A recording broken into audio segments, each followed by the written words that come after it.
రెండో కీర్తనలోంచి దేవుని వాక్యాలు. కీర్తనల గ్రంథం 32వ కీర్తన మొదటి వచనం చదువు. మొదటి వచనం. తన అతిక్రమములకు పరిహారం నొందినవాడు, తన పాపములకు ప్రాయశ్చిత్తం నొందినవాడు ధన్యుడు. యెహోవా చేత నిర్దోషి అని ఎంచబడినవాడు, ఆత్మలో కపటం లేనివాడు ధన్యుడు. రైట్. నిన్న విన్న వర్తమానాన్ని హృదయంలో పెట్టుకోండి. ఈ రోజు విన్న వర్తమానం రికార్డింగ్ లో ఉంటది. 32వ కీర్తనలో మనం పరిహారం, ప్రాయశ్చిత్తం అనే విషయాన్ని మనం చదువుతున్నప్పుడు దాని యొక్క ఫలితం 2వ వచనంలో మనం చూస్తున్నాం. యెహోవా చేత నిర్దోషి అని ఎంచబడిన వాడు ధన్యుడు అనే మాట చూస్తున్నాం. పాత నిబంధనలో కూడా ప్రాయశ్చిత్తం అనేది జరిగింది. పాత నిబంధనలో కూడా పరిహారార్థ బలి ఉంది. కానీ పాత నిబంధనలో 2వ వచనం లేదు. అదేంటంటే యెహోవా చేత నిర్దోషి అని ఎంచబడటం అనేది పాత నిబంధనలో లేదు. ఎందుకంటే పాత నిబంధనలో నిర్దోషి అని ఎంచబడాలంటే యెహోవా చేత ముందు అసలు యెహోవా ఎదుటికి వెళ్ళాలి, అనగా దేవుని ఎదుటికి వెళ్ళాలి ప్రధాన యాజకుడు. పాత నిబంధనలో ఏ బలులైతే అర్పించబడ్డాయో ప్రాయశ్చిత్తార్థంగా, పాప పరిహారార్థంగా ఏవైతే బలులు అర్పించబడ్డాయో ఆ బలుల రక్తం అతి పరిశుద్ధ స్థలంలోనికి అలౌ చేయబడాల, దేవుని ఎదుటికి అలౌ చేయబడాల. కారణం ఏంటంటే పాపములు జ్ఞాపకానికి తెచ్చే బలులు అవి, పాపములను తీసివేసిన బలులు కాదు. మనం ఎవరి మీద నేరారోపణ చేసేవాళ్ళనైనా ఇంట్లోకి రానిస్తాం, కానీ మన మీద నేరారోపణ చేసే వారికి పరలోకంలోనికి ప్రభు అనుమతి ఇవ్వలేదు. పాత నిబంధన బలులు వాటిని ఆశ్రయించిన వారి విషయంలో పాపములను తీసివేయలేకపోయినాయి కాబట్టి పరలోకమైన డోర్ని దేవుడు తెరవలేదు. అంటే ఒక విధంగా చెప్పాలంటే మన ఇంటికి ఎవరన్నా వచ్చారు, వచ్చిన వాళ్ళు ఎవరి గురించి అయినా నెగిటివ్ గా చెప్పాలని వచ్చారు, వాళ్ళ మీద నేరారోపణ చేయడానికి వచ్చారు. వారిని గురించి మన దగ్గర నెగిటివ్ గా వారిని మా ఇంట్లోకి చేర్చుకోమండి అని మనం చెప్తాం కదా. ఆ విధంగా పాత నిబంధన బలులు రక్తము మరి పాపాలు తీసివేయలేదు కాబట్టి, వాటి వల్ల పాపజ్ఞప్తి గల మనస్సాక్షి కలుగుతుంది కాబట్టి, వాటిని ఆశ్రయించి వారు నీతిమంతులనే సాక్ష్యం రాదు కాబట్టి, ఆ బలుల రక్తం చేత పట్టుకున్న యాజకుడిని దేవుడు పరలోకంలోనికి రానివ్వలేదు. మీరు ఆలోచన చేయండి, ఒక వ్యక్తి మన ఇంటికి వచ్చి డోర్ కొట్టి తలుపు తీయమంటే కుదరదో నువ్వు వెళ్ళిపోమని చెప్పటం అనేది ఎంత అది బాధాకరంగా ఉంటుందో, వేదనగా ఉంటుందో, పాత నిబంధన యాజకుడికి సంభవించింది అదే. కారణం ఏంటంటే ఆ బలుల రక్తము పరలోకంలోనికి ఎందుకు తీసుకొని రాబడలేదంటే అది ఆ బలులను ఆశ్రయించిన ఆ వ్యక్తిని పాపి అనే తీర్పు తీరుస్తుంది. కానీ క్రొత్త నిబంధన రక్తాన్ని, క్రొత్త నిబంధన యాజకుడిని పరలోకంలోనికి దేవుడు ఎంత ఆమోదించాడు, ఎంతగా యాక్సెప్ట్ చేశాడు, ఎంతగా చేర్చుకున్నాడు, ఎంతగా ఆయన వెల్కమ్ చెప్పాడు అనేది మన అపోస్తుల కార్యాలు 1వ అధ్యాయం 11లో ఒకసారి చదువుదాం. ఒకసారి చదవండి. అపోస్తుల కార్యాలు 1:11. అపోస్తుల కార్యముల గ్రంథం 1వ అధ్యాయం 11 వచ్చిన. ఇప్పుడు రికార్డ్ గలిలయ అవుతుందా? మనుషులారా, మీరెందుకు నిలిచి ఆకాశం వైపు చూస్తున్నారు? మీ యొద్ద నుండి పరలోకమునకు చేర్చుకొనబడిన ఈ యేసే ఏ రీతిగా పరలోకమునకు వెళ్ళుట మీరు చూచితిరో ఆ రీతిగానే ఆయన తిరిగి వచ్చునని వారితో చెప్పిరి. రైట్. ఇక్కడ గలిలయ మనుషులు తేరి చూస్తున్నారు. గలిలయ మనుషులు తేరి చూస్తున్నారు. ఒక మేఘం వచ్చింది, వాళ్ళు తేరి చూస్తుంటుండగానే ఆయన వెళ్ళిపోయాడు. అంటే సడన్ గా వెళ్ళిపోయాడు. వాళ్ళు ఏదో మాట్లాడుతున్నారు, అలా కాదండి మరి మీరు వెళ్ళిపోతే తర్వాత ఏంటండి అని ఎవరో ఏదో చెప్తున్నారు. సడన్ గా వెళ్ళిపోయాడు ఆయన. దాన్ని నేను ఇలా చెప్తాను, పరలోకం ఎప్పుడు ఆయనను తీసుకెళ్లిపోదామా, తండ్రి ఎప్పుడు ఆయనను పరలోకంలోనికి లాగేసుకుందామా అన్నంత వేగంగా ఆయన్ని పైకి లాగేసుకున్నాడు. ఎందుకంత వేగం, ఎందుకంత కంగారు, ఎందుకంత స్పీడు? అని అంటే ఇప్పుడు ఈ రక్తం ఆ బలి దగ్గరికి వచ్చిన వారందరినీ నీతిమంతులని సాక్ష్యం ఇస్తుంది. అంటే ఒక ఇంపెర్ఫెక్ట్ మ్యాన్ని, ఒక ఇంపెర్ఫెక్ట్ పర్సన్ని పెర్ఫెక్ట్ అని చెప్పే వ్యక్తికి మనం డోర్లు అంత త్వరగా తెరవాల. మన ఇంటి తలుపులు పరలోకపు తలుపుల్లాగా ఉండును గాక. మన ఇంటి తలుపులు పరలోకపు తలుపుల్లాగా ఉన్నాయనుకోండి, అప్పుడు ఎవరో ఒకరు బలహీనతల గురించి మన దగ్గర మాట్లాడే వారిని మన ఇంట్లోనికి రానివ్వం. కానీ ఒక అసంపూర్ణుడైన వ్యక్తిని కూడా దేవుడు ఎలాగో పరిపూర్ణుడిగా ఎంచుతున్నాడో అనే గుడ్ న్యూస్ చెప్పే వాళ్ళకే మనం తలుపులు తెరవాలి. ఓకేనా? ఇంకెలా చెప్తా, అటువంటి ఆటోమేటిక్ డోర్స్ వస్తే ఇంకా బాగుంటుంది కదా. ఏం ఇస్రాయేల్ అన్న పెట్టించుకుంటారా?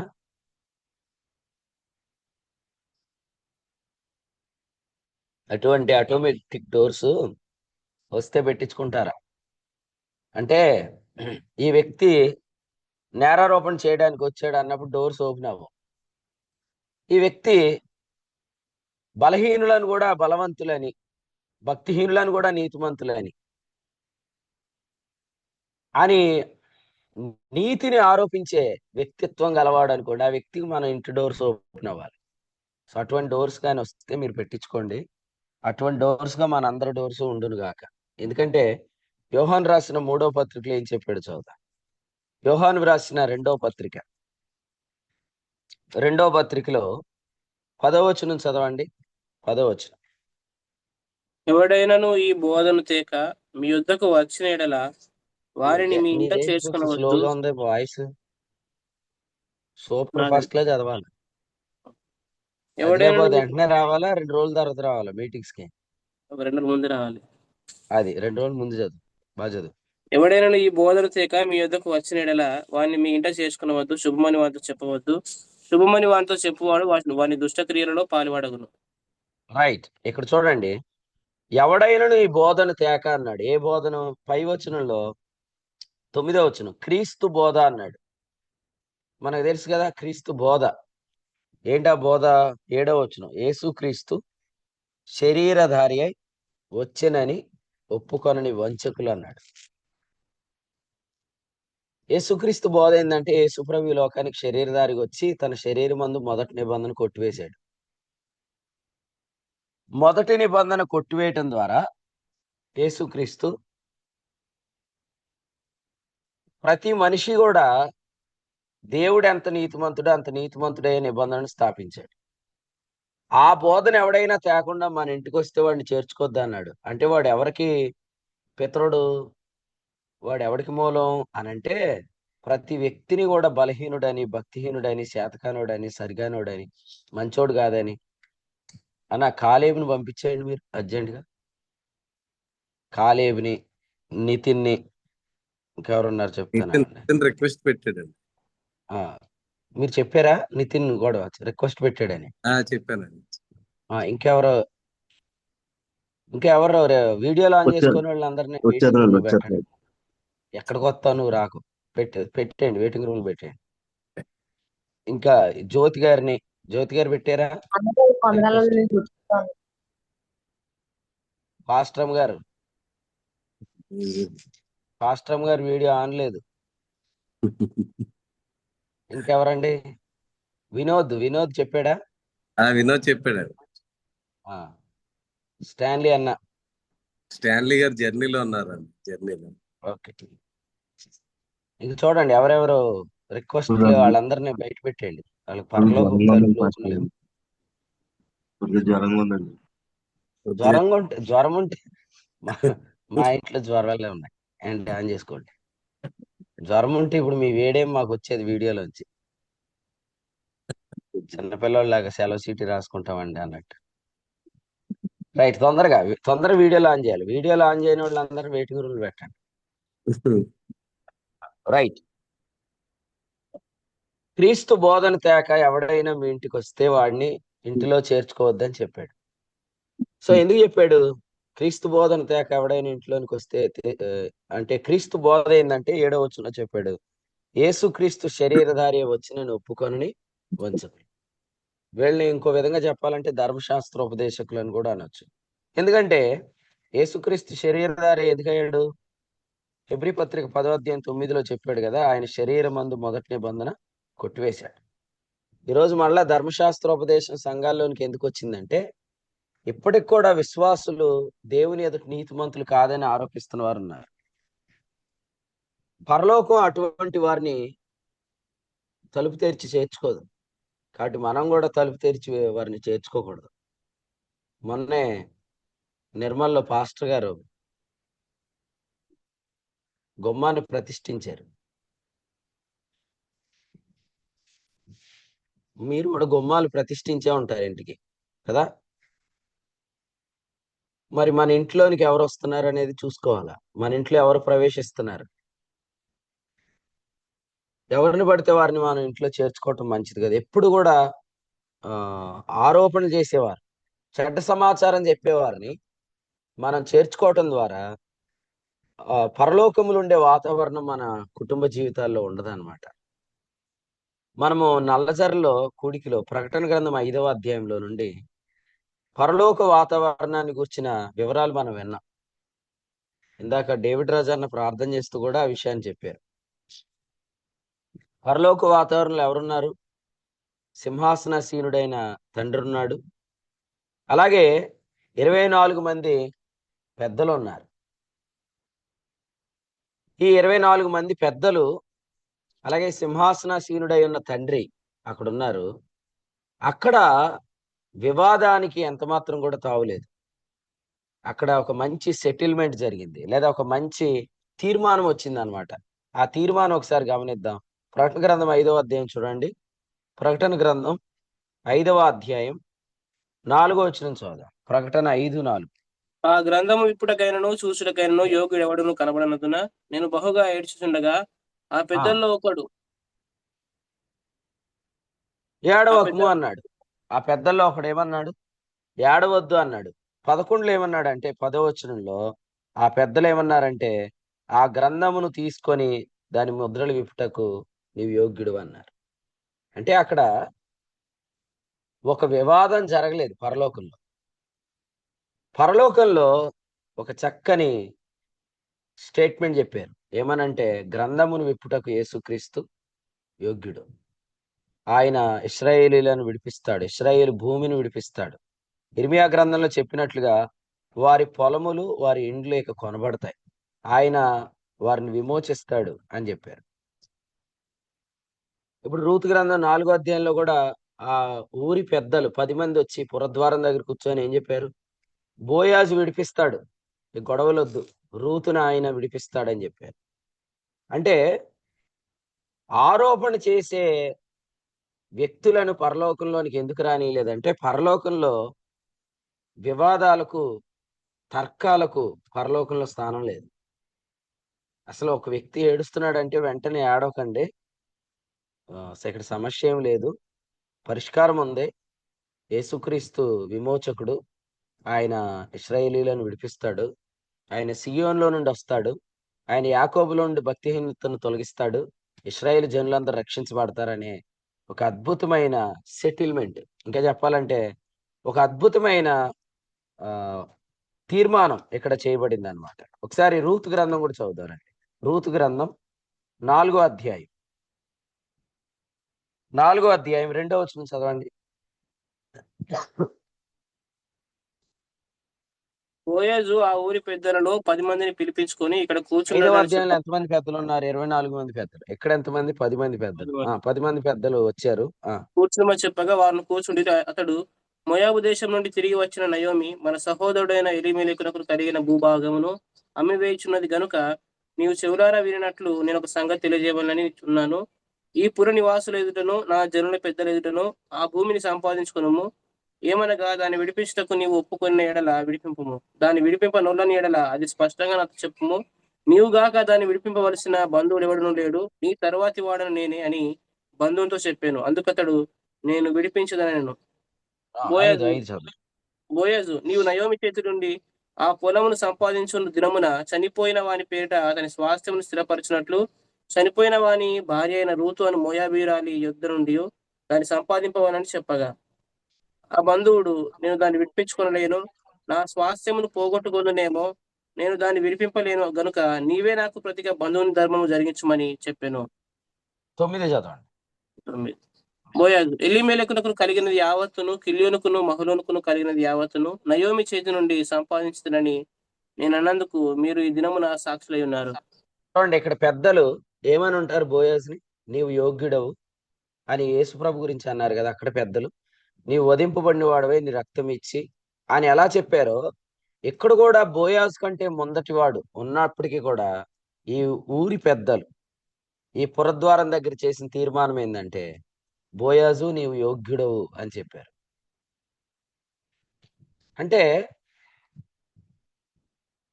పరిశుద్ధ రక్తం ఎప్పుడైతే పరలోకంలోనికి ప్రవేశించిందో అక్కడ ఏడుపు లేదు, అక్కడ వాదాలు లేవు, అక్కడ తర్కాలు లేవు.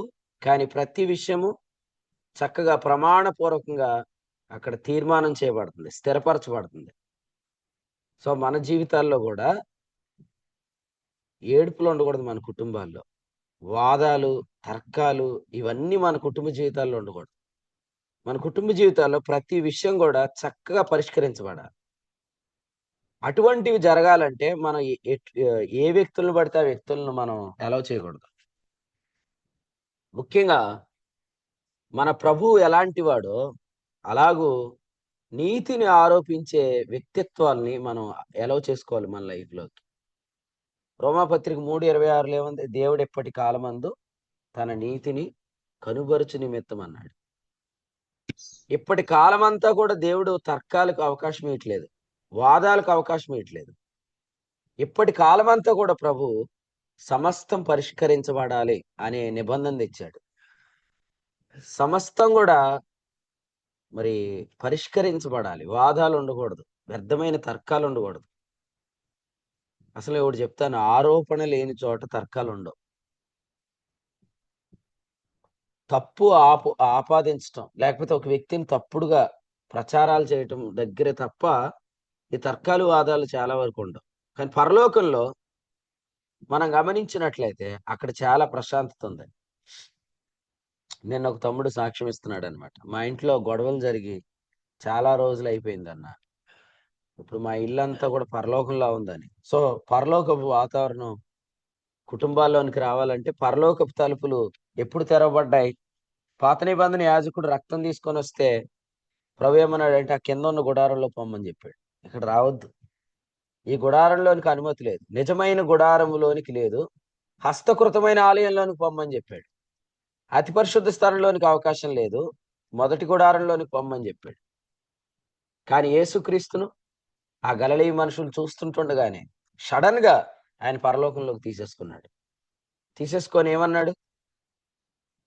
110:1 కీర్తనల గ్రంథం, నా కుడి వైపున కూర్చోమన్నాడు. బాగా సోది చెప్పేవాళ్ళని మనం ఎక్కడ కూర్చోబెట్టుకుంటాం? బాగా సోది చెప్పేవాళ్ళని పక్కన కూర్చోబెట్టుకుంటున్నారా? ఇక నుంచి మీరు బాగా భక్తిహీనుడిని నీతిమంతుడని తీర్చేవాడిని పక్కన కూర్చోబెట్టుకోండి, బలహీనుడిని సంపూర్ణుడని చెప్పేవాడిని పక్కన కూర్చోబెట్టుకోండి. యేసుక్రీస్తులాగా నీతిని ఆరోపించే వారిని మీరు నా కుడి వైపున కూర్చోమని చెప్పాలి. మనం ఎవరిని హెచ్చించాలి?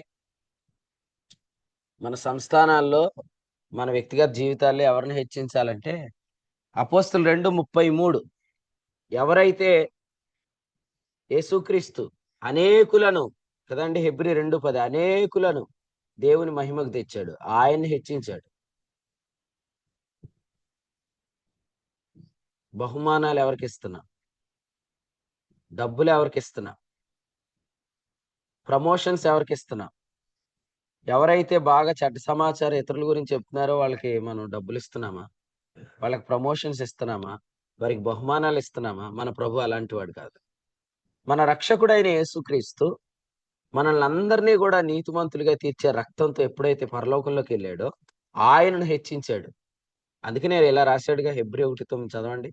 హెబ్రీ 1:9 నీవు నీతిని ప్రేమించితివి, దుర్నీతిని ద్వేషించితివి, అందుచేత దేవుడు నీ తోడివారి కంటే హెచ్చగునట్లుగా ఆనంద తైలముతో నిన్ను అభిషేకించాడు. ఆయన నీతిని ప్రేమించేవాడు. ఏ నీతి? రోమా 3:22 యేసుక్రీస్తునందలి విశ్వాస మూలమైనదే నమ్మువారందరికి కలుగు దేవుని నీతి. ఈ నీతిని ప్రేమించినందుకు దేవుడు ఆయన హెచ్చించాడు. ఇప్పుడు చూడండి, ఒక గవర్నమెంట్ లో ఉన్న వాళ్ళు ఇంకో గవర్నమెంట్ వాళ్ళని ఏదో ఒకటి చేస్తే వాళ్ళ నాయకుడు ఏమిస్తాడు? ఒక మంచి ప్రమోషన్ ఇస్తాడు. ఇప్పుడు పోలీస్ డిపార్ట్మెంట్ లో కూడా కొంతమంది ఏం చేస్తారు, కొంతమందిని ఇబ్బంది పెడతారు. పెడితే ప్రమోషన్స్ వస్తాయని ప్రయత్నం చేస్తారు. ఇట్లా ప్రతి రంగంలో కూడా ఉంది. క్రైస్తవ్యంలో ఉన్న మనం కూడా చాలా జాగ్రత్తగా ఉండాలి. యేసు ప్రభుని నమ్మాము, కానీ మనకు బహుమానాలు ఎందుకు ఇవ్వబడుతున్నాయి, మనకు దానాలు ఎందుకు ఇవ్వబడుతున్నాయి, మనకి ఎందుకు హెచ్చింపులు వస్తున్నాయి? ఇతరుల గురించి ఏదైనా చెడ్డగా చెప్తే మనకి ప్రమోషన్స్ ఇస్తున్నారా? చాలా జాగ్రత్తగా ఉండాలి. మనం మాత్రం ఎవరిని హెచ్చించాలి, మనం ఎవరిని చేర్చుకోవాలి, మనం ఎవరిని ప్రక్కన కూర్చోబెట్టుకోవాలి. ఈ ఉదయకాలం మనం తెలుసుకుంటున్నాం, యేసుక్రీస్తు మనల్ని అందరినీ నీతిమంతులని ఆరోపించినందుకున పరలోకంలో వెంటనే చేర్చుకున్నాడు, పక్కన కూర్చోబెట్టాడు, ఆయన హెచ్చించాడు. ఇప్పుడు ఏమంటున్నాడు?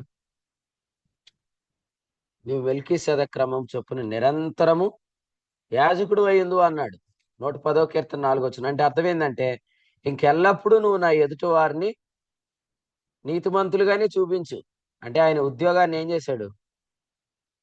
ఆయన పర్మనెంట్ చేశాడు. నిన్న చెల్లి చెప్తుంది కదా, ఉన్న ఉద్యోగమే ఊడిపోద్ది అని భయపడ్డాను, కానీ దేవుడు జాబులో ప్రమోషన్ ఇచ్చాడని. యేసుక్రీస్తు జాబు ఇక ఎప్పటికి పోదు. కానీ అపోస్తుల కార్యాలు 1వ అధ్యాయంలో ఇస్కరియోతు యోధా జాబు, వాడి ఉద్యోగం వేరొకడు తీసుకొనుడు గాక. వాడి ఇల్లు గురించి రాశాడు. వాడి ఇల్లు పాడైపోవును గాక అని రాశాడు. పరలోకమైన ఇల్లు పాడవదు, పరలోకములో యేసు ప్రభు ఉద్యోగం ఎప్పటికీ పోదు. మీ ఇల్లులు కూడా బాగుండాలి, మీ ఉద్యోగాలు కూడా బాగుండాలంటే మీరు చేయాల్సిన పని ఏంటంటే, యేసుక్రీస్తు ప్రభువులాగా మనం ఎప్పుడు కూడా ఇతరులను గురించి, వాళ్ళు అసంపూర్ణులైన బలహీనులైన వారిని గురించి పరిశుద్ధాత్ముడు ఏం చెప్తున్నాడో అవి మాత్రమే మనం చెప్తూ ఉండాలి. పరిశుద్ధాత్ముడు విశ్వాస గురించి ఏం చెప్తాడు? రోమ 8:16 పిల్లలని మనం చెప్తాడు కదా. 5:5 రోమపత్రిక ప్రియులు అని చెప్తాడు. యోహాను సువార్త 16వ అధ్యాయం 9-11 నీతిమంతులు అని చెప్తాడు. ఆ ఆత్మ వెలుగులో, ఆ ఆత్మ సత్యములో, ఆ ఆత్మ సాక్ష్యములో మనం కూడా సాగిపోదుము గాక. అలా మనం ఉన్నప్పుడు ప్రభు మనల్ని చేర్చుకుంటాడు అన్ని విషయాల్లో. మనం కూడా మంచి మంచి ఎండ్లలో చేర్చబడతాం.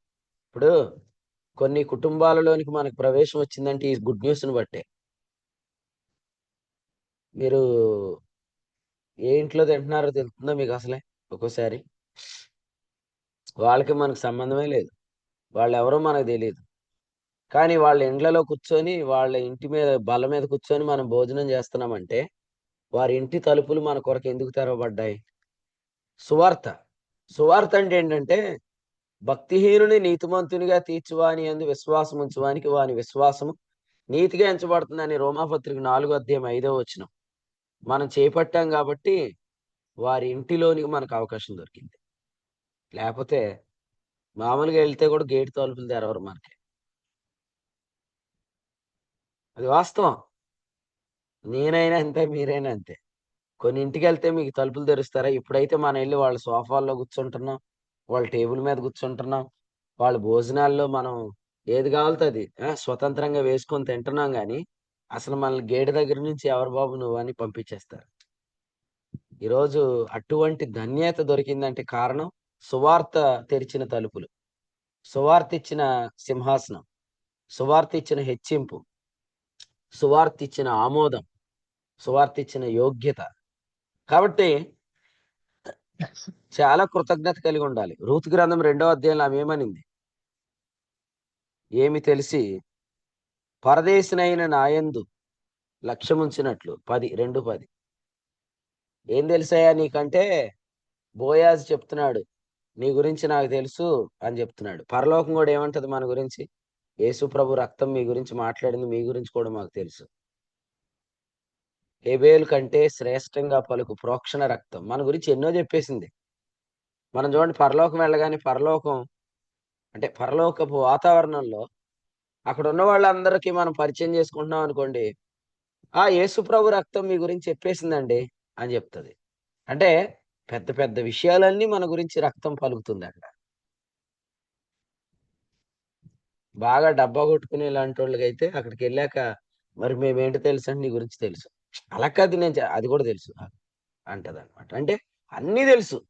పరలోకములో యేసు ప్రభు రక్తం మన గురించి ఎప్పుడు మాట్లాడుతానే ఉంది. అందుకనే మనం ఎప్పటికీ పరలోకంలో స్థానాన్ని పోగొట్టుకోము. అక్కడే కూర్చున్నాం, అక్కడే జీవిస్తున్నాం, అక్కడే భద్రంగా ఉన్నాం. అక్కడి నుంచి మనము పొందిన పరిశుద్ధాత్మ ద్వారా కొనసాగుతున్నాం. ఏమి తెలుసు మీ గురించి పరలోకంలో? రూతు అంటుంది ఏమని? ఏమి తెలిసి పరదేశినైన నా యందు లక్ష్యముంచినట్లు. ఏం తెలుసు మన గురించి పరలోకంలో? యేసుక్రీస్తు రక్తము పలుకుతున్న విషయాలన్నీ పరలోకంలో తెలుసు. సో ఈ ఉదయకాలం ఈ విషయాన్ని గమనిద్దాం. 13 చదవండి. రూతు గ్రంథం 2:13. యెహో అందుకు ఆమె, నా ఏలినవాడా, నేను నీ పనికత్తెలలో ఒక దానిని కాకపోయినను నీవు నన్ను ఆదరించి నీ దాసురాలినగు నా యందు ప్రేమ కలిగి మాట్లాడుతీవి కనుక నా ఎడల నీకు కటాక్షం కలుగనిమ్మని చెప్పాను. రైట్. ఇప్పుడు వచ్చిన పరిశుద్ధాత్ముడు మనతో ఎలా మాట్లాడుతున్నాడు? ఆయన పేరే ఆదరణకర్త. ఆదరించి మాట్లాడుతున్నాడు. సాధారణంగా భర్త కోల్పోయిన స్త్రీని ఎలా మాట్లాడతారు? పరదేశిని ఎలా మాట్లాడతారు? ఈరోజు పరిశుద్ధాత్ముడు మనతో అలా మాట్లాడితే మనకి ఎంత వేదన. ఇప్పుడు అలా కాదండి, మన గురించి ఆయనకి తెలియనిది ఏదైనా ఉందా? కానీ ఎలా మాట్లాడతాడు? క్రీస్తుని గూర్చి మాత్రమే మాట్లాడతాడు. మన దిగంబరత్వాన్ని గురించి మాట్లాడు. క్రీస్తు అనే వస్త్రంతో మనం కప్పబడ్డాం కాబట్టి మనం కప్పుకొనిన క్రీస్తుని గురించి మనతో మాట్లాడతాడు. పరిశుద్ధాత్ముని స్వరం ఎవరైతే వింటారో వాళ్ళు చాలా ధైర్యంగా ఉంటారు. ఎందుకంటే ఇతరులు మనల్ని ఎలా చూస్తున్నా పరిశుద్ధాత్ముడు మాత్రం మనల్ని క్రీస్తులో ఉన్నట్లుగా ఎంచి మాట్లాడతాడు. How we are covered completely in Christ అనేది మనం పరిశుద్ధాత్ముని ద్వారా తెలుసుకుంటాం అన్నమాట. అందుకనే పరిశుద్ధాత్ముని మాటలు వినండి దయచేసి. ఉదయకాలం వాక్యం వింటున్న వారు యేసుక్రీస్తు పరిశుద్ధాత్ముని గురించి చెప్పిన మొదటి మాట ఏంటంటే ఆదరణకర్త వస్తాడు. యోహాను సువార్తలో 14:16 చెప్పాడు, ఆదరణకర్త వస్తాడు. అన్నిటికంటే గొప్ప ఆదరణ ఏంటి? మనం చాలా దిగంబరులం అనేది మనకు అనిపిస్తుందేమో గాని మీరు వస్త్రము ధరించుకొని వారుగా పరలోకం చూస్తుంది అనేది పరిశుద్ధాత్మ మనకు చెప్తాడు. డబ్బులు లేవు, ఇంకేం లేవు, ఆరోగ్యం లేదు, ఇంకేం లేదు, ఇల్లు లేదు, ఇంకేం లేదు, బండి లేదు, ఇంకేం లేదు, కారు లేదు, ఇంకేం లేదు, అన్నీ లేదు లేదు లేదు అన్నట్టు మనకి అనిపిస్తుంది. కానీ పరిశుద్ధాత్ముడు you are in Christ, you are completely covered. నువ్వు దిగంబరివి కాదు, నువ్వు వస్త్రము ధరించుకున్నావు అని చెప్తాడు. చదవండి ఆ మాట. కొరింథీయులకు రాసిన 2వ పత్రిక 5వ అధ్యాయం చూడండి. 5వ అధ్యాయం 2వ వచనం చదవండి. మనము దిగంబరులము కాక వస్త్రము ధరించుకున్న వారంగా కనబడుతుము. మళ్ళీ చదువుతాముడు. మనము దిగంబరులము కాక వస్త్రము ధరించుకొనిన వారముగా కనబడుదుము. అది భవిష్యత్తులో జరిగేదే కాదు, ప్రస్తుతం కూడా పరిశుద్ధాత్ముడు అదే చేస్తున్నాడు. మనం దిగంబరులం కాదు, వస్త్రము ధరించుకొని వారంగా కనబడతాం. మీకు అర్థమవుతుందా? దిగంబర్ అంటే ఏమీ లేనోడని, వస్త్రము ధరించుకోవటం అంటే సమస్తం ధరించుకున్నామని. అది చెప్పేది ఎవరు? పరిశుద్ధాత్ముడు. పరిశుద్ధాత్ముని స్వరం ఎంతమంది వింటారో వాళ్ళందరూ ఆదరించబడతారు. మీరు దిగంబరులు కాదు, వస్త్రము ధరించుకొని వారుగా కనబడుతున్నారు. అది లేదు, ఇది లేదు, ఇది లేదు, అది లేదు అనేది భ్రమ. సమస్తం కలిగిన వారు అనేది సత్యం. సత్యంలో నడవండి. మనం పరిశుద్ధాత్ముని మాట వింటే మన సత్యంలో నడుస్తాం. సత్యస్వరూపియగు ఆత్మ చెప్పుచున్న మాట చెవిగలవాడు వినుగాక. మనం కంప్లీట్ గా కవర్ చేయబడి ఉన్నాం. అందుకనే పరలోకం మనల్ని దిగంబరులుగా చూడదు. అందుకని యేసు ప్రభు ఆదాముని ఏమన్నాడు? ఏదైనా తోటలోకి రాగానే, నువ్వు దిగంబరని నీకు తెలిపిన వాడెవడు? ఈరోజు కూడా వస్త్రం ధరించుకున్న విశ్వాసిని ఎవడరా దిగంబర్ అని చెప్తున్నాడు అని ప్రభు రేపు పొద్దుట క్రీస్తు న్యాయపీఠం దగ్గర చెప్తాడు ఆడు పని. మీకు అది లేదు, ఇది లేదు, ఇది లేదు, అది లేదు కాదు. నువ్వు నీతిని కలిగి ఉంటే నువ్వు సమస్తాన్ని కలిగి ఉన్నట్టే. అందుకనే ఏమైనా కావాల్సినప్పుడు మనం ఏం చెప్పాలా? నేను యేసు ప్రభు రక్తాన్ని బట్టి నీతివంతుడిని అని చెప్తే సమస్తాన్ని ప్రభువు నీకు ఇస్తాడు. సమస్తానికి నువ్వు వారసుడివి అనే విషయాన్ని మనం గమనిస్తున్నాం. గల్తీలకు రాసిన పత్రికలో 4వ అధ్యాయం 7 గాని, రోమాపత్రిక 8వ అధ్యాయం 17 గాని, ఈ విషయాలన్నీ కూడా మనకు ఈ సత్యాన్ని తెలియజేస్తున్నాయి. కాబట్టి మరొకసారి ఈ ఉదయకాలం మన ఇంటిలోనికి మనం ఎవరిని చేర్చుకుంటున్నాం? దిగంబరి అని చెప్పే వాడికి పరలోకంలో స్థానం లేదు. ఉందా? సాతానుకు పరలోకంలో స్థానం ఉందా? వాడు ఏమని చెప్తాడంట? ఏదైనా వనంలో ఏం చెప్పాడు?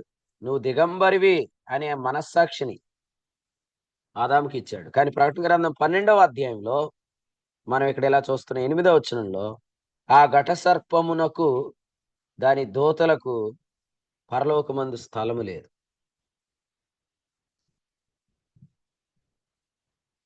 నువ్వు ఎంత మంచి ప్రార్థనకి వెళ్తేనే నీకు ఇంకా ఇల్లు లేదు కదా అనేవాడికి పరలోకంలో స్థానం లేదు. నువ్వు ప్రతిరోజు జూమ్లో వాక్యం వింటేనే నీకు అన్ని డబ్బులు లేవు కదా అనేవాడికి పరలోకంలో స్థలం లేదు. నువ్వు ఎంత మంచిగా ప్రార్థన చేస్తే ఏముంది? మొన్న హైదరాబాద్ కాన్ఫరెన్స్కి వెళ్ళావా? వెళ్తే ఏముంది? నీకు ఆరోగ్యం లేదు అనేవాడికి పరలోకంలో స్థానం లేదు. దిగంబరి అని చెప్పేవాడికి పరలోకంలో తలుపులు తెరవబడలేదు. వస్త్రము ధరించుకొని వారముగా మనల్ని చూపిస్తున్న వారికి మాత్రం పరలోకం వెంటనే తలుపులు తెరిచింది. కాబట్టి ఇతరుల గుడ్డలు మన దగ్గర ఇప్పేవాడికి ఇంట్లోనికి స్థలం ఇవ్వకండి. ఇతరుల బట్టలన్నీ ఇప్పేసి మన ముందు చూపించేవాళ్ళు ఉంటారు చూసారా? నోవహు కొడుకు ఎవడు? హాము. అలాంటి వాడికి మనం స్థలం ఇవ్వకపోతే శాపం మనకు రాదు. ఎప్పుడు ఇతరులను మన ముందు వాళ్ళని వివస్త్రులుగా చేసి నిలబెట్టేవారు. వారికి మనం ఎంత మాత్రం స్థలం ఇవ్వకూడదు. ఎందుకంటే పరలోకం కూడా అటువంటి వారిని చేర్చుకోలేదు. పాత నిబంధన యాజకులు వారు తెచ్చిన బలుల రక్తం పరలోకంలోనికి ప్రవేశించడానికి అవకాశం లేదు కాబట్టి వారిని దేవుడు ఏమన్నాడంటే, అదిగో ఆ భూమి మీద ఉన్న గుడారంలోకి వెళ్ళండి, అదిగో ఆ హస్తకృతమైన ఆలయంలోకి వెళ్ళండి, అదిగో ఆ మొదటి గుడారంలోనికి వెళ్ళండి, మీకు రెండవ గుడారంలోనికి ప్రవేశం లేదు, అతి పరిశుద్ధ స్థలంలోకి మీకు ప్రవేశం లేదు. ఎందుకు లేదంటే మీ ద్వారా వస్త్రము కాబట్టి మన ముందు ఎవరైనా వస్త్రాలు విప్పుతున్నారనుకోండి, మనం వెంటనే ఏం చెప్పాలంటే బయటకు పోము, నువ్వు ముందని చెప్పాలి. నువ్వు ముందు బయటకు పోమని చెప్పాలి. అంతేగాని వాళ్ళు విప్పుతుంటుంటే నువ్వు కూడా చూస్తా ఉన్నావంటే అసలు నీకు బుద్ధి లేదని అర్థం. ఎందుకంటే పరలోకం మన దిగంబరులుగా చూస్తే మనం ఏమైపోతాం? అసలు ఎప్పటికీ చూడలేదు అది పరలోకం. మనం క్రీస్తును ధరించుకొని వారముగా ఎప్పటికీ కనబడతాం. మనం దిగంబరులుగా, ఇల్లు లేకపోయినా ఇల్లు కలిగిన వారమే, బండి లేకపోయినా బండి కలిగిన వారమే, ఆరోగ్యం లేదు అన్నట్లుగా ఆరోగ్యం కలిగిన, మన ఆరోగ్యం యేసుక్రీస్తే, మన బండి యేసుక్రీస్తే, మన ఇల్లు యేసుక్రీస్తే, మన ధనం యేసుక్రీస్తే, మన సర్వం యేసుక్రీస్తే. కొలసి 3:11.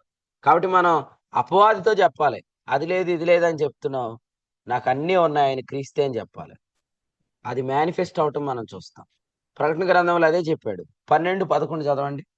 ప్రకటన గ్రంథం 12:11.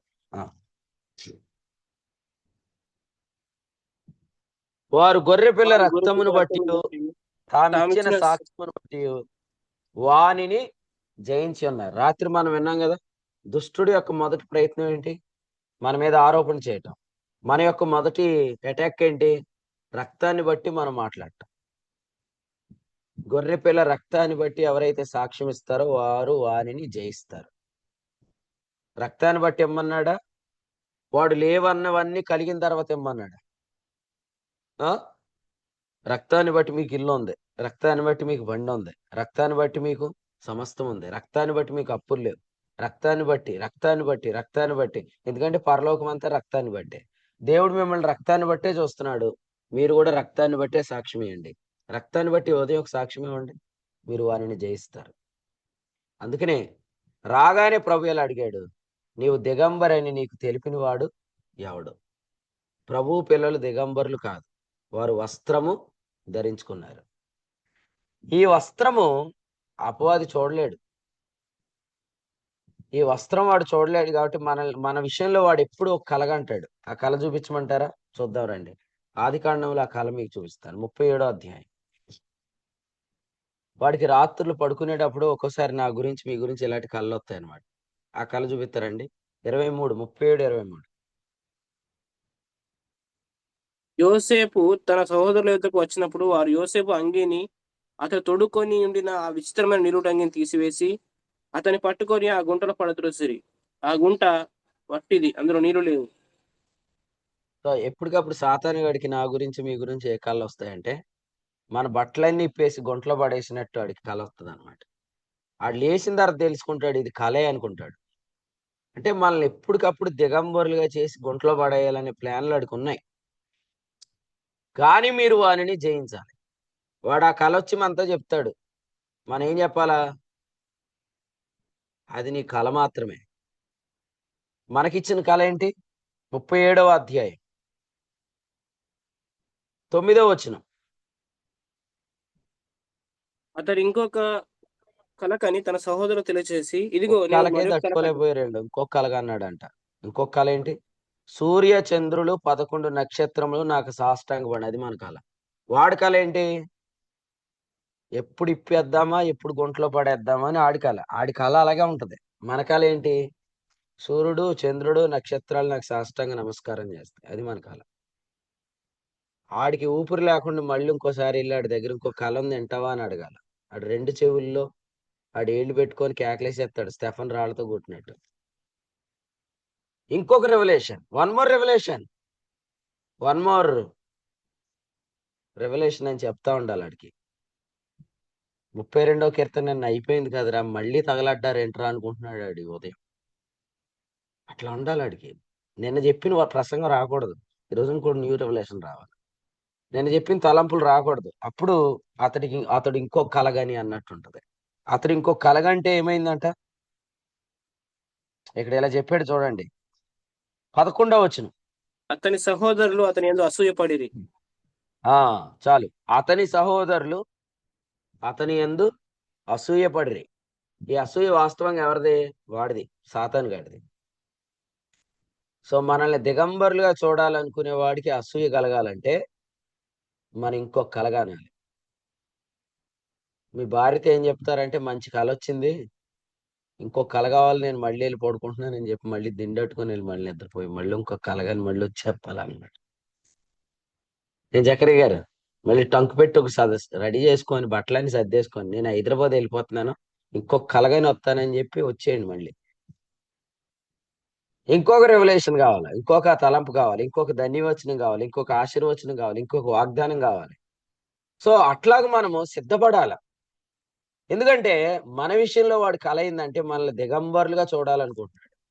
మనం ఏం చేయాలంటే కోటు మీద కోటు, కోటు మీద కోటు, వస్త్రం మీద వస్త్రం, వస్త్రం మీద వస్త్రం, అనేక వస్త్రాలు మనం ధరించుకోవాలి. ఇక్కడ చెప్పాడు 2 రకాల వస్త్రాలు ఉన్నాయి యోసేపుకి. ఒకటి విచిత్రమైన నిలువుటంగి, రెండవది అతడు వేసుకున్న అంగి. 2 కూడా తీసేయాలనుకుంటున్నాడంట. విచిత్రమైన నిలువుటంగి తీసేయాలా, అలాగే అతడు వేసుకున్న అంగీ కూడా తీసేయాలా. చూడండి 23లో మనం చూస్తున్నాం, అతడు తొడుక్కున్న అంగీ తీసేశాడు, అతడు తొడుక్కున్న విచిత్రమైన నిలువుటంగి తీశాడు. సూటు తీశాడు, లోపల ఉన్న షర్ట్ తీసేశాడు. ఆడి కళ అంతే. అది నేను చెప్తుంది ఏంటంటే ఆడి కళ, వాడి కళ అంతే తప్ప మన వాస్తవం అది కాదు. ఇంకా మీరు ఎక్కువ వస్త్రాలు ధరించుకుందరుగాక. అసలు మీరు దిగంబరులు అనేది పరలోకంలో లేదు. పరలోకంలో you are covered with Christ. మీరు క్రీస్తుతో కప్పబడి ఉన్నారు. దేవుని పిల్లల్ని దిగంబరులు అని చెప్పి ఏంటి సిగ్గేస్తుందా? అంజరుపాకులు కచ్చడాలుగా చేసుకోండి అని ఐడియా ఇచ్చాడు. ప్రభు వచ్చి నా పిల్లలు ఇలాంటి బట్టలు కాదు వేసుకునేదని చెప్పి వారి పక్షంగా ఒక బలి జరిగించి రక్తం చెందించి ఆ గొర్రె పిల్ల చర్మాలను వస్త్రాలుగా చేసి వారికి తొడిగాడు ప్రభు. ఇప్పుడు వారు ఒకరినొకరు దిగంబరులుగా ఎంచుకోవటంలో నుంచి ప్రభు వారిని బయటికి తీసుకొచ్చాడు.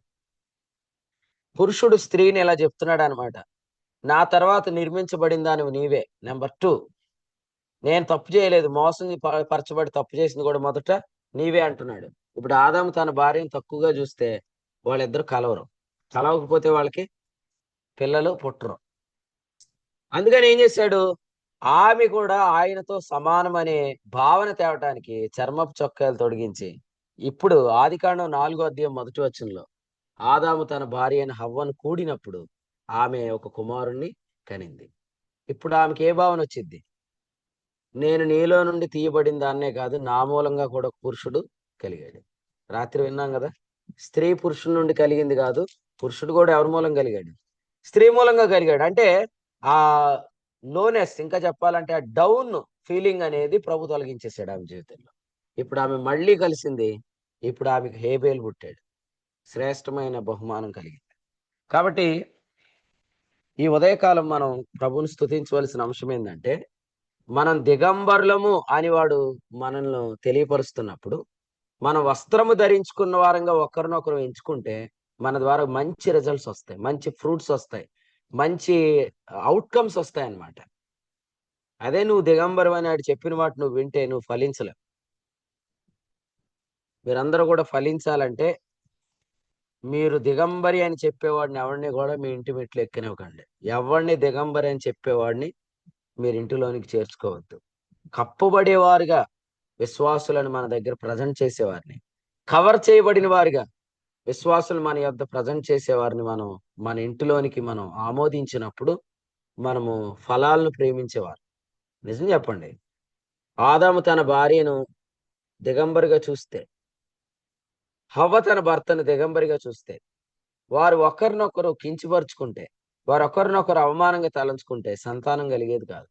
దేవుడు ఆ ఫీలింగ్ తీసేసి వస్త్రం ధరింపు చేశాడు. చిన్నవాడు కూడా ఇంటికి వచ్చినప్పుడు వెంటనే ప్రభు చేసిన పని ఏంటి? వీడికి వస్త్రము తొడిగించండి, వీని చేతికి ఉంగరము పెట్టించండి, వీడి కాళ్ళకు చెప్పులు తొడిగించండి. ఆ డౌన్ ఫీలింగ్ అనేది ప్రభు తొలగించేశాడు. ఇప్పుడు చిన్నవాడు మళ్ళీ వేష దగ్గరికి వెళ్తాడా? ఇప్పుడు ఇంక వెళ్ళడు. ఇంతకు ముందు వెళ్ళాడా? వెళ్ళాడు. ఇప్పుడు వెళ్ళలేక. ఇప్పుడు ఎందుకు వెళ్ళడు? ఇప్పుడు ఇతనికి నేను దేవుని ఎదుట నీతిమంతుడను, నా తండ్రి ఎదుట నేను కవర్ చేయబడిన వాడిని, నా తండ్రి నన్ను ఒక అధికారిలాగా చూస్తున్నాడు, నా తండ్రి ఎప్పుడు నన్ను తన సన్నిధిలో నిలబెట్టుకున్నాడు అనే కాన్షియస్నెస్ ఎప్పుడైతే వస్తుందో అప్పుడు ఈ వ్యక్తి అతడు పరిశుద్ధతను ఫలిస్తాడు. ఇంతకు ముందు వెళ్ళిన ఏ వేష్యతో మాట్లాడు, ఇంతకు ముందు చేసిన ఏ వేష్యతో సాంగత్యం చేయడు. సో అటువంటి విడుదల కేవలము వస్త్రము ధరించుకొని వారంగా మన గురించి చెప్పే దగ్గరే దొరుకుతుంది. మీరు ఏ ఆదివారం ఏ ప్రార్థనకి వెళ్తున్నారు చెప్పండి అని అడిగితే, మేము బట్టలు లేని వాళ్ళు కింద చూపిస్తున్నారంటే అక్కడికి వెళ్తున్నామంటే ఎంత ఎంత అవమానం అండి. మీరు ఏ ప్రార్థనకి వెళ్తున్నారంటే మేము బట్టలు లేని వాళ్ళు కింద చూపిస్తున్నారండి, మమ్మల్ని ఒక్కొక్కరిని ఒక రూమ్ లోకి రమ్మంటున్నారు, ఆడికి వెళ్ళిన తర్వాత చూడు అసలు నీకు గొడ్డలు లేవు, నువ్వు ఎంత దిగంబరు అని చూపిస్తున్నారండి అని ప్రార్థనకి వెళ్తే ఎంత దరిద్రం. కానీ మనం వెళ్ళే సన్నిధి బోయాజు పొలంలా ఉండాలి. అక్కడ ఒక ఆదరణ కలగాలి. ఆ ఆదరణ ఏంటంటే, నువ్వు భర్త లేని దానివి కానీ నువ్వు క్రీస్తును ధరించుకున్నావు, క్రీస్తులో నీకు సమస్తం ఉంది. నీవు ఒక జన్మభూమిని విడిచిపెట్టావు కానీ క్రీస్తు ఇప్పుడు నీ భూమి, నువ్వు క్రీస్తుని ధరించుకున్నావు. నీకు 10 ఏండ్లు నీ పెనిమిడితో సంసారం చేశావు కానీ నీకు బిడ్డలు లేరు, కానీ ఇప్పుడు క్రీస్తుని ధరించుకున్నావు, క్రీస్తులో నీకు సంతానం ఉంది. నీకు ఆస్తి లేదు, పరిగేరుకోవడానికి వచ్చావు కానీ నువ్వు క్రీస్తుని ధరించుకున్నావు, క్రీస్తులో నీకు పొలాలు ఉన్నాయి. అవన్నీ నిజమైన 4వ అధ్యాయంలో తేలింది. భర్త లేడు అని ఉందా? ఆమె వస్త్రం ధరించుకున్నదిగా 2వ అధ్యాయంలో ఎంచుకుంది. 4వ అధ్యాయంలో భర్త వచ్చాడు. పిల్లలు లేరు, వస్త్రం ధరించుకున్నదిగా ఎంచుకుంది. 4వ అధ్యాయంలో ఒక మంచి బిడ్డ పుట్టాడు, ఓబేదు. ఓబేదు ఎవరు? దావీదు తండ్రి అయిన యెషయి తండ్రి, అంటే రాజవంశం పుట్టింది ఈమెలోంచి. 3 ఆస్తి లేదనుకుంది, పరిగేరుకోవడానికి వచ్చింది కానీ ఆమె అనేక పొలాలకు వారసురాలైంది. ఇదంతా ఎందుకు? ఒక మంచి సహవాసానికి వెళ్ళాలి. మన ఏమీ లేదు ఏమీ లేదు ఏమీ లేదు అని దగ్గరికి వెళ్ళి మనం నుంచోవడం కాదు. You have everything in Christ and you are covered with Christ, you are in Christ అని చెప్పే ఆదరణ కలిగించే సహవాసానికి వెళ్తే రేపొద్దున ఫ్రూట్స్ అనేవి మన లైఫ్ లోకి వస్తాయి. ఇప్పుడు ఎవరెవరైతే పరికమాల డైలాగ్లని మన మీద వేస్తున్నారో వాళ్ళందరి నోర్లు ముయించాలంటే ముందు మనము దేవుడు మనల్ని ఎలా చూస్తున్నాడో అలా చూపించే సహవాసానికి వెళ్ళాలి. రేపొద్దుట ఒరే నువ్వు తిరిగింది ఆ అమ్మాయితోటే కదా, ఆ వేషతోటే కదా అని ఎవరైనా అంటే ఆ వేషే చెప్తుంది, అతడు ఒకప్పుడు నాతో తప్పు చేశాడు కానీ అతడు మారిపోయాడు, అతడు ఎలా మారాడు నాకు తెలియదు కానీ అతడు ఇక నా దగ్గరికి రాలేదని ఆమె చెప్తుంది. అటువంటి సాక్ష్యం కావాలంటే మీరు మంచి సహవాసానికి వెళ్ళాలి. ఎక్కడికి వెళ్ళాలి? సాతాను గాడు కలగంటున్నాడు చూసారా, మన కోటు తీసేయాలా, మన షర్ట్ తీసేయాలా, మన దిగంబరిగా నిలబెట్టాలని. అది వాడి కళ. మనల్ని గుంటలో పడేయాలనుకుంటున్నాడు. కానీ దేవుడు ఎక్కడికి తీసుకెళ్ళాడు యోసేపుని? నా అనుమ నీ అనుమతి లేకుండా ఎవరు చెయ్యి కూడా ఎత్తడానికి లేదన్నాడు రాజు. నీ అనుమతి లేకుండా ఎవడు కూడా కాలు కూడా కదపడానికి లేదు. అంత హైయెస్ట్ అథారిటీ దేవుడు, హైయెస్ట్ ప్రమోషన్ దేవుడు యోసేపుకి ఇచ్చాడు. అటువంటి గొప్ప ప్రమోషన్ దేవుడు మీకు ఇస్తాడు. అది దేవుడు మీ గురించి కంటున్న కళ. సాతాను కళకు మీరు సంతకాలు ఎట్టకండి కింద. దేవుని కళలకు మీరు కింద సంతకాలు పెట్టండి. ఈ ఉదయకాలం మీ దగ్గరికి వచ్చిన అప్లికేషన్ మీద సిగ్నేచర్ పెట్టండి. దేవా, నీవు నన్ను ఎలా చూస్తున్నావో నేను అలా అవుతాను అని నమ్మండి. ప్రభు చెప్తున్న మాటలు వినండి. పరలోకము మనల్ని దిగంబరులుగా చూపించే రక్తానికి, యాజకునికి తలుపులు మూసేసి నువ్వు కింద ఉన్న గుడారంలోకి వెళ్ళు, పరలోకంలో నీకు స్థలం లేదని చెప్పింది. కానీ యేసు ప్రభువుని పరలోకం చేర్చుకుంది, తన కుడిపార్శాన కూర్చొని పెట్టుకుంది. ఆయన ఇప్పుడు మన గురించి చెప్తున్నాడు. ఆ అది లేదు ఇది లేదని సాతాను చెప్తున్నాడు కదా, కానీ బర్నబాస్కి అన్నీ ఉన్నాయి. బర్నబాస్ క్రీస్తు చేత కప్పబడ్డాడు, క్రీస్తును ధరించుకున్నాడు, క్రీస్తులో ఉన్నాడు అని పరలోకంలో యేసుప్రభు చెప్తున్నాడు. ఆయన మాటలు వింటున్న తండ్రి ఎప్పుడు కూడా ఆనందిస్తూ ఉన్నాడు అనమాట. సో దేవునికి స్తోత్రం. మనల్ని దిగంబరులుగా చెప్పే వాళ్ళ మాటలు చాలా మంది ఆనందిస్తారు. ఆనందిస్తారు లేదా? ఏ చెవులు అన్నాడు వాటిని? దురద చెవులు అన్నాడు. దురద చెవులు కలిగిన వాళ్ళు చాలా మంది మనకు బట్టలు లేనట్టుగా చూపిస్తే ఆనందిస్తారు. కానీ షేము యాపేతు వెంటనే వెనక నుండి వస్త్రం తీసుకొని వెళ్ళి కప్పినట్లుగా పరలోకం మనల్ని ఎప్పుడు కూడా దిగంబరులుగా చూడట్లేదు, దిగంబరులుగా వింటానికి కూడా ఇష్టపడట్లేదు. పరలోకం గురించి మన ఈ సత్యం తెలుసుకోవాలన్నమాట. ఆఖరి మాట చదువుదాం. అదే కీర్తనల గ్రంథం 32వ కీర్తన 2వ వచనం చదువుదాం. యెహోవా చేత నిర్దోషి అని ఎంచబడినవాడు ధన్యుడు, ఆత్మలో కపటం లేనివాడు ధన్యుడు. ఈ ఉదయకాలం ఈ విషయాలన్నీ నమ్మిన వాళ్ళకి దేవుడు ఏ కపటం లేని కృపను అనుగ్రహిస్తాడు. ఎందుకంటే ఉన్నది ఉన్నట్టు నమ్మండి, ఉన్నది ఉన్నట్టు నమ్మితే అది యథార్థత. ఆ యథార్థత మీ వ్యక్తిగత జీవితాల్లో కూడా వచ్చేసిద్ది. ప్రతి విషయంలో యథార్థత కలిగి ఉండగలుగుతారు. ముందు ఏ విషయంలో యథార్థత ఉండాలా? పరలోకం మనకి ఇచ్చిన నీతి విషయంలో మనకి యథార్థత ఉండాలి. ఉంటే అన్ని విషయాల్లో యథార్థత వచ్చేసింది. నీతి విషయంలో మన యథార్థత ఏంటి? ఉదయం అన్నయ్య చెప్పాడు. ఏమని చెప్పాడు? పరలోకం మనల్ని దిగంబరులుగా చూడట్లేదు, పరలోకంలో మనల్ని తప్పుడోళ్ళు అని చెప్పే యాజకునికి పరలోకంలో స్థలం లేదు. ఇవన్నీ నమ్మితే అది యథార్థత. ఆ యథార్థత మీ జీవితంలో ఉంటే మీరు అన్ని విషయాల్లో కపటం లేని వారు ఉంటారు. కపటం లేనివాడు ధన్యుడు అనండి. కపటం లేనివాడు ధన్యుడు. మళ్ళీ అనండి. కపటం లేని కృపదేవుడు మీకు ఇస్తాడు. దాన్ని నిష్కాపట్యం అని చెప్పాడు కదా, మనం చాలాసార్లు విన్నాము, నేను రిపీట్ చేయట్లేదు. పౌలు ఏం చెప్పాడంటే, నిష్కాపట్యముతో జీవించటం అనేది నా అతిశయం అని చెప్పాడు. 2వ కొరింథీ పత్రిక 12వ వచనం 1-12. కపటం లేని వ్యక్తిత్వం కావాలి. ఇతరులు ఎటువంటి కపటం లేదండి అని ప్రభు ఎవరి గురించి చెప్పాడు? చెప్పండి. నతనేలు. Very good. నతనీయేలు అంటే అర్థం ఏంటి? గుర్రములను ఏదో చెప్పు. ఫిలిప్పు అంటే గుర్రం ప్రేమించు. అయ్యొద్దు, నతనీయేలు కూడా చెప్పు. నతాన్ అంటే బహుమానం, ఏలంటే దేవుడు, దేవుని బహుమానం అన్నమాట. కాబట్టి మీరందరూ కపటం లేని వాళ్ళు అయితే మీరు మాకు బహుమానాలు, అనేక మందికి మీరు బహుమానాలు. కపటం లేని వ్యక్తిత్వాలు కలిగిన వారు, వాళ్ళు మనకు మంచి బహుమానాలు, మనం కూడా అనేక మంది బహుమానాలు. నతనీయేలు వైపు చూపిస్తూ చెప్పాడు, ఇతడు ఇశ్రాయేలీయుడు, ఇతని యందు ఏ కపటము లేదు. ఈ మాట ఎక్కడిది? ఇది సంఖ్యాకాండంలోని మాట. సంఖ్యాకాండంలో ఏమనుంది?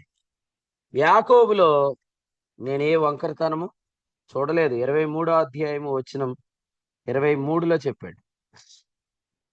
21లో యాకోబులో ఏ వంకరతనము లేదు.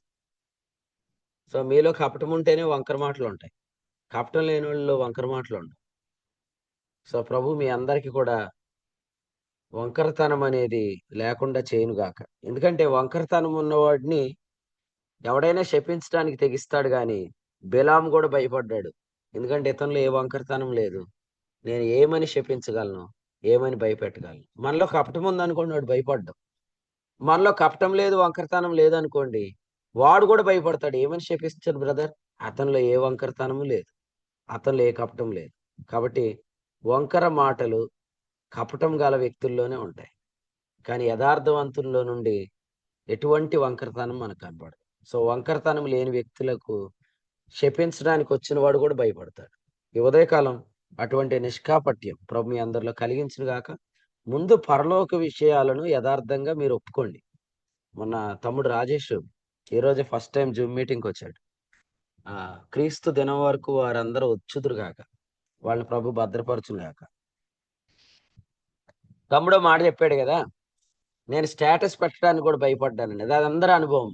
నేను ఒకటి చెప్తాను, పరలోక విషయాలను ఉన్నదన్నట్టుగా చెప్పడానికి యథార్థంగా ఉంటే అన్ని విషయాలు మీరు యథార్థంగా ఉంటారు. మీరు ఈ వాక్యం ఎవరి ద్వారా నేర్చుకున్నారు? యథార్థంగా చెప్పండి. మీరు ఈ పరిచర్య ఏ సహవాసం వల్ల కలిగింది? యథార్థంగా చెప్పండి. మీలో ఎంత మార్పు ఎలా వచ్చింది? యథార్థంగా చెప్పండి. అప్పుడు పరలోక విషయాలు యథార్థత ఉంటే అన్ని విషయాలు మీరు యథార్థంగా ఉంటారు. మీరేంటో చెప్పడానికి భయపడకండి. నేను కానీ ఈరోజు స్టేటస్లో నేను నీతిమంతుడను అని స్టేటస్ పెడితే ఎంతమంది నన్ను అరే నువ్వు నీతిమంతుడు అంటారేమోనని భయపడద్దు. పరలోకం మిమ్మల్ని నీతిమంతులు అందే. మీరు యథార్థంగా ఒప్పుకోండి.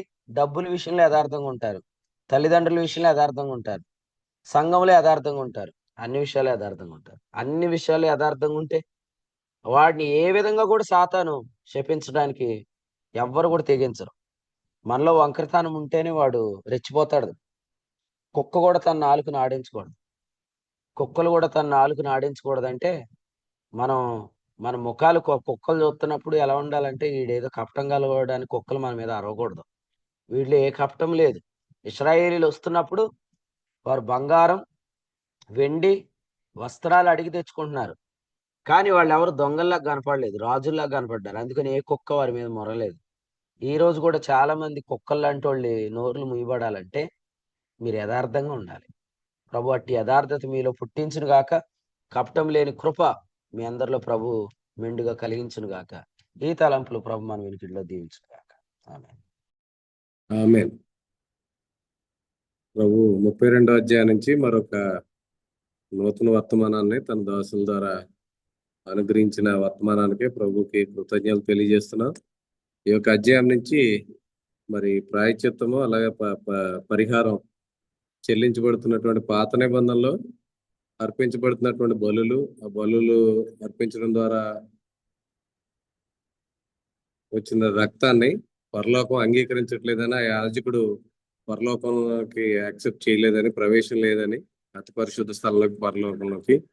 అయితే యేసుక్రీస్తు ప్రభు వారు తన స్వరక్తంతో మరి శిలువలో పుణ్యకారం చేసి ఆ రక్తంతో పరలోకమందు ప్రవేశించినప్పుడు వెంటనే పరలోకపు తలుపులు తెరవబడి వెంటనే ఆయన అంగీకరించారని. ఎందుకంటే దేవుని యొక్క చిత్తం, దేవుని యొక్క సంకల్పం ఏంటంటే మానవుని నీతిమంతుడిగా అనగా వస్త్రం కప్పబడిన వాడిగా చూడాలని దేవుని చిత్తం అన్న విషయాన్ని ప్రభు జ్ఞాపకం చేస్తూ త్వరగా రక్తాన్ని అంగీకరించి మనందరినీ కూడా ఈ రోజున నీతిమంతులుగా, సంపూర్ణులుగా దేవుడు యేసుక్రీస్తు ప్రభు వారి రక్తాన్ని బట్టి మనల్ని చూస్తున్నారని, ఆ సాక్ష్యం ఎవరైతే ఇస్తున్నారో వారిని మాత్రమే మన గృహాల్లో చేర్చుకోవాలని, మన దిగంబరులుగా చూపించే మరి సహవాసాలు ఉన్నాయి.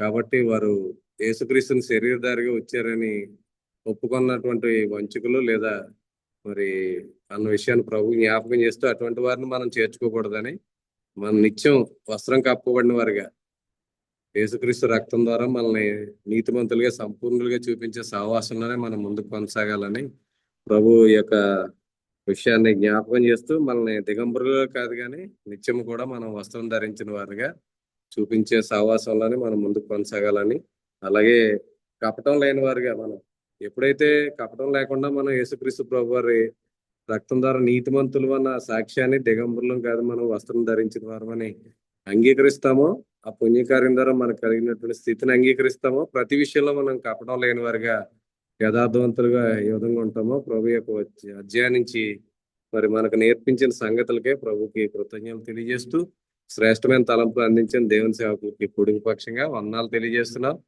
అలాగే నిన్న రికార్డింగ్ జరగకపోయినందుకు మరొక వర్తమానం ఈ యొక్క అధ్యాయం నుంచి మరికొన్ని నూతన తలంపులు, మరి శ్రేష్టమైన తలంపులు మరి అందించిన దేవుని సేవకులకు పొడుగు పక్షంగా వందనాలు తెలియజేస్తున్నాం. ఈరోజు సాయంత్రం నల్లజర్లో జరిగే బైబిల్ స్టడీ కొరకు ప్రార్థన చేయండి. అలాగే ఇప్పటి వరకు నిలిచి వాక్యమైన దేవుని ప్రియులందరికీ కూడా వందనాలు తెలియజేస్తున్నాను. ఈ సమయంలో ఎవరైనా ఈ యొక్క వాక్యం ద్వారా ప్రేరేపించబడి ప్రార్థన చేయాలని ఆసక్తి కలిగిన వారు ఈ సమయాన్ని వినియోగించుకుని ముగింపు ప్రార్థన చేసినట్లయితే ఇప్పుడు ముగింపు చేసుకుందాం. ఎవరైనా ప్రార్థన చేయాలని ఆసక్తి కలిగిన వారు ప్రార్థన చేసినట్లయితే కొడుకు ముగింపు చేసుకుందాం.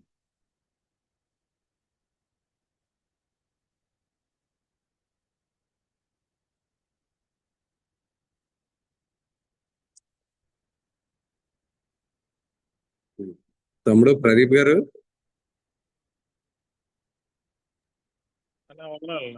వందనాలు తమ్ముడు, చేయండి, మీరు చేయండి. ప్రార్థన చేసుకుందాం. మమ్మల్ని మిక్కిలిగా ప్రేమించిన మా ప్రియ పరలోక తండ్రి, జీవం గలైన జీవాధిపతి యేసుక్రీస్తుని ఘనమైన నామములకు అపరంజి పాదములకు వేలాది స్తుతులు స్తోత్రములు తండ్రి.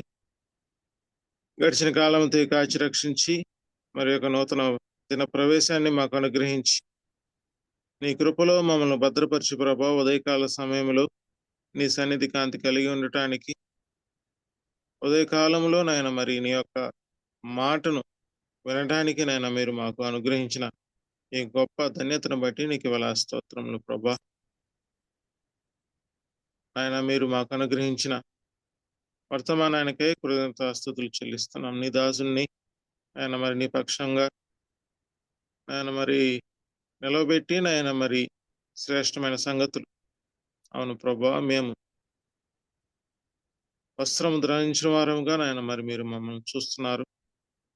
పరిశుద్ధాత్మ దేవుడు కూడా మమ్మల్ని ఆ రీతిగా ఒప్పిస్తుండగా క్రీస్తు రక్తాన్ని బట్టి ప్రభా మేమందరము కూడా సమస్తము కలిగి ఉన్న వారము, అందును బట్టి నీకు స్తోత్రములు తండ్రి.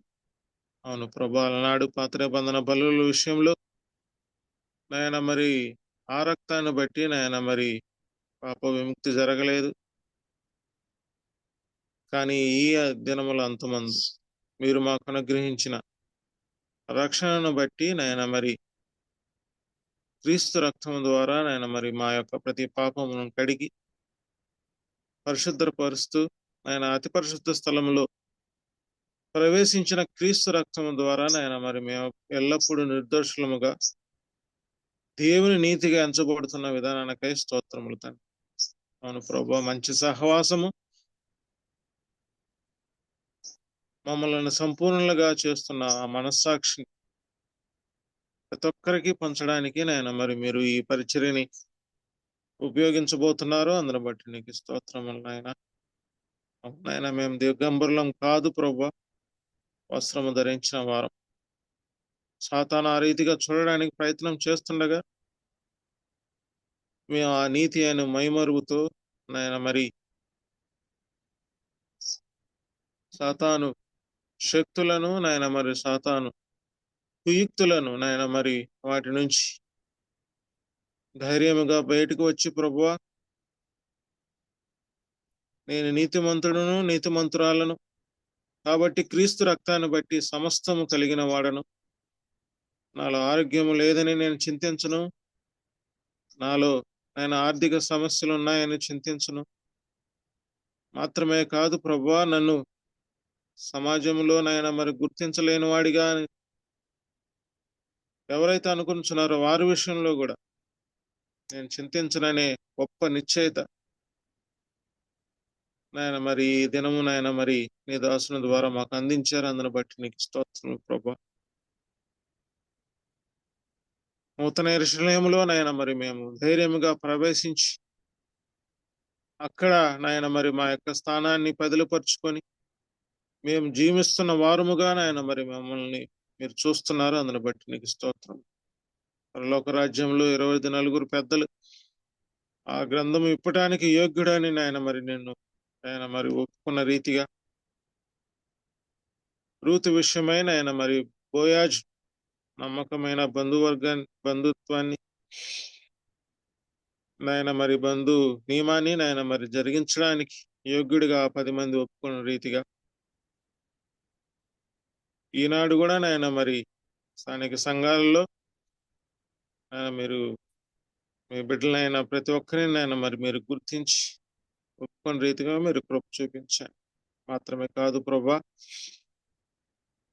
ఈ పరిచర్య ద్వారా నాయన మరి ఎంతో మేలులు పొందుతున్నవారు నాయన మరి హృదయంలో ఉన్న ప్రత్యక్షతలను బట్టి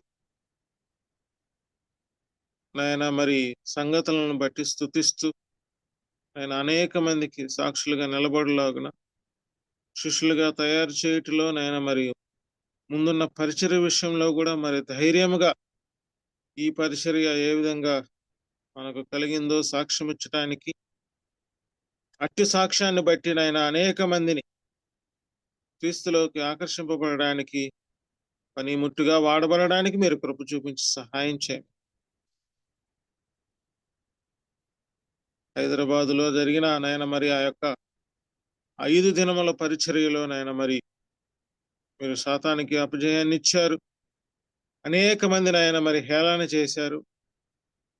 వాటన్నిటి విషయంలో నాయన మరి అవును ప్రభువా, ఆ వర్డ్ అండ్ డీడ్ క్యాంపస్ నాయన మరి ఆ డోర్ మ్యాట్ సాక్ష్యం ఇచ్చింది ప్రభా. అందును బట్టి నీకు స్తోత్రం.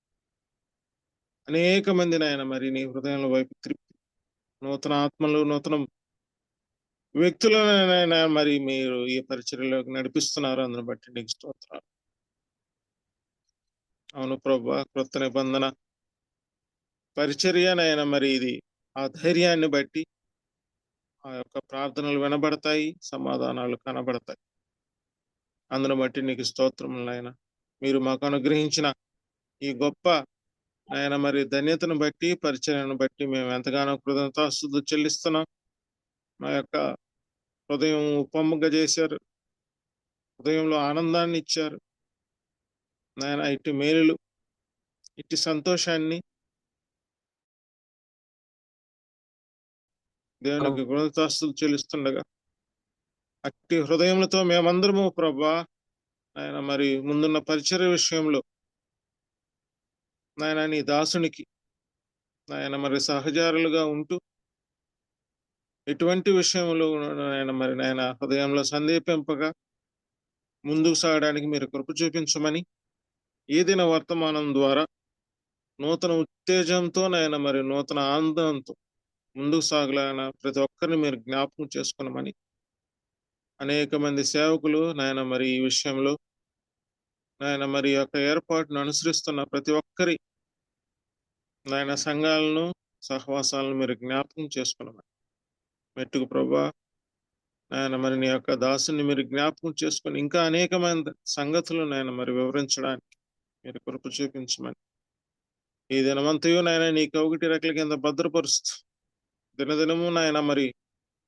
మా యొక్క జీవితం పట్ల మీరు కార్యాలు చేస్తుండగా వాటి విషయంలో కృతజ్ఞతాస్తుతులు చెల్లిస్తూ కృతజ్ఞతాస్తుతుల్లో విస్తరించలాగా మీరు కృప చూపించమని, అన్ని విధాలైన సన్నిధికాంతి తోడుకొంచి మీరే మహిమ ఘనత ప్రభావం పొందు ప్రభువైన యేసుక్రీస్తు నామమున అతినంగా వేడి కూడికను ముగిస్తున్నాము తండ్రి. ఆమేన్. ఆమేన్. ముగింపు ప్రార్థన చేసిన మరి ప్రదీప్ గారికి, అలాగే నూతనంగా ఈ దినం కూడికి చేరువచ్చిన ప్రియులకు, ఇప్పటి వరకు నిలిచి ఉన్న ప్రియులందరూ కూడా వందనాలు తెలియజేస్తున్నా. కూడికి ఎంతటితో పడిందండి. ఒకరికొకరు వందనాలు తెలియజేసుకుని కూడికి ముగింపు చేసుకున్నాం.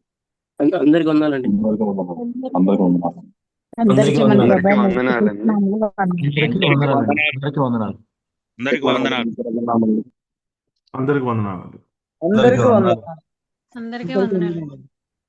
అందరికీ వందనాలు. అందరికీ వందనాలండి.